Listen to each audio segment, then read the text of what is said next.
what we're seeing now appears to be confident, arrogant, cocksure people imposing their will upon humanity.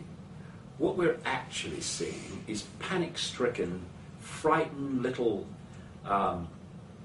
people who are desperate to impose this control system as fast as possible because they know there's, within our reality, what we call a timescale. And so they are behind the timescale. And so to pull it up, they are preparing to throw everything, the kitchen sink and the plug, at humanity, which is why we need backbone, we need calmness, we need not to react with violence, we need not to react with panic, and we need to draw this line in the sand and say here no further under any circumstances. Because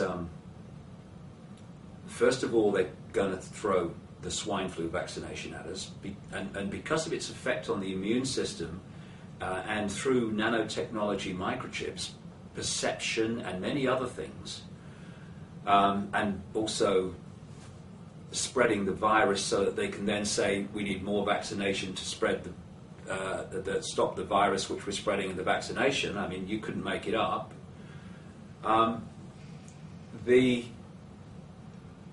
We're faced with that, and I've been saying, coming around to your question, since the crash of September 2008, that there's a three-stage process which has long been planned.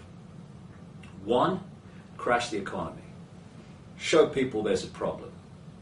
Two, get governments, not least by putting the people who have created the problem into government to solve the problem, as they've done blatantly with the Obama administration in America, to throw cuckoo land fantastic amounts of credit, masquerading as money, at the problem, which is designed to make no difference because you're just giving it to the banks.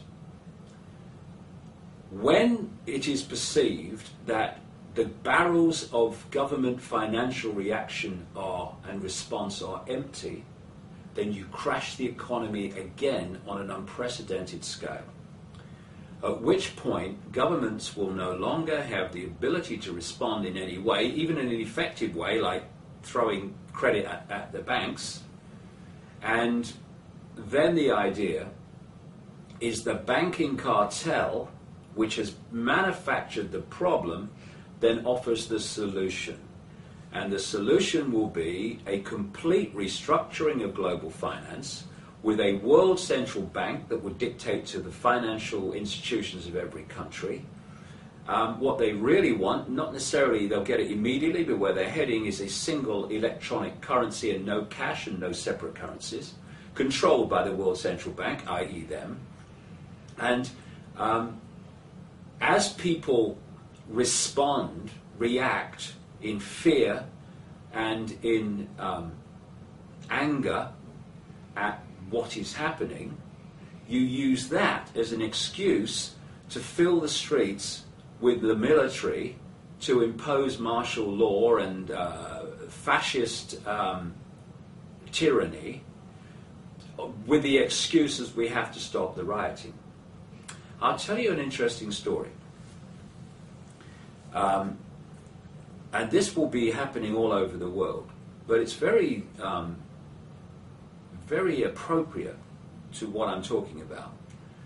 In 2008, early 2008, I got a letter from a traffic warden in Britain. And traffic wardens, for those around the world who won't be aware of it, their job was simply giving parking tickets for people that have parked illegally or have overstayed their time in a car park or street parking. That was it. End of story. And then, what the reason this guy wrote to me? He said he read my book, so he became kind of aware that there was something to be looked at. He said, "I've had a strange experience." He said, "My boss called me in, and he said he gave me 3 cards. One was a card that gave the traffic warden the authority to be a traffic warden, fair enough. The second one was what they call in Britain the pace card. This is the card carrying the words that police officers have to say when they're arresting somebody. You do not have to say anything, but anything you do not say, and all this stuff. So his thought then, why am I getting this? I give tickets for parking. The third card he was given was authority to go into private property without permission. He's a traffic warden.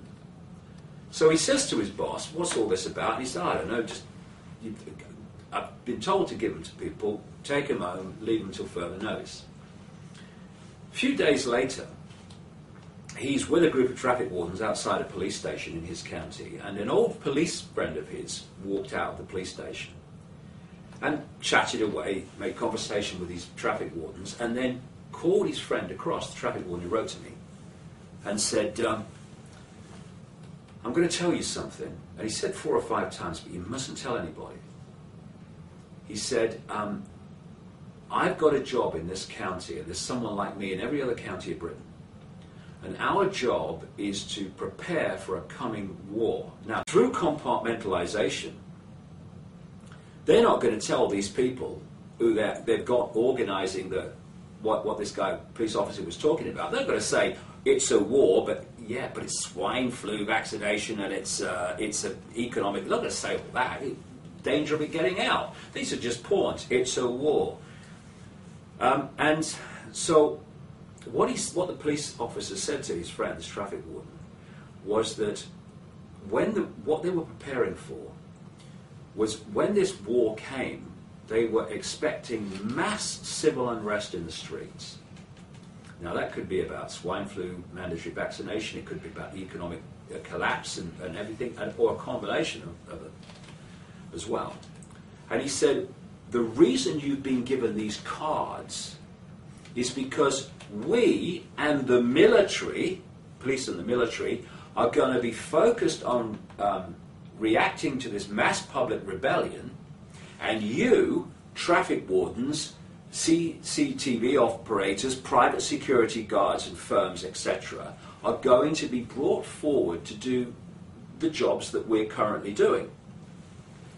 Within days of him contacting me, the government announced they were changing the name of traffic wardens from traffic wardens to civil enforcement officers, and they were going to be given more powers of the police, nothing like is intended yet, but more powers of the police.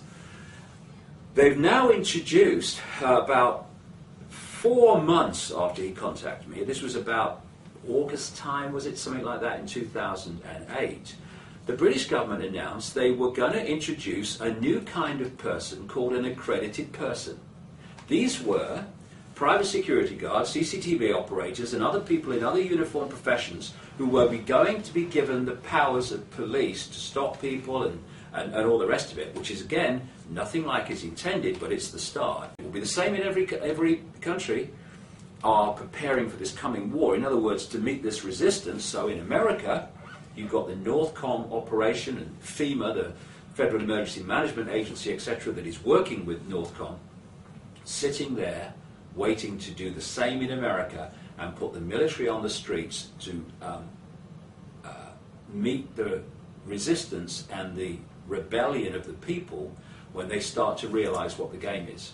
So all this is all waiting, bubbling away, and that's why I'm saying we're about to head in to the eye of the storm. We're heading into a real challenging time when we are going to face great challenge but also great opportunity.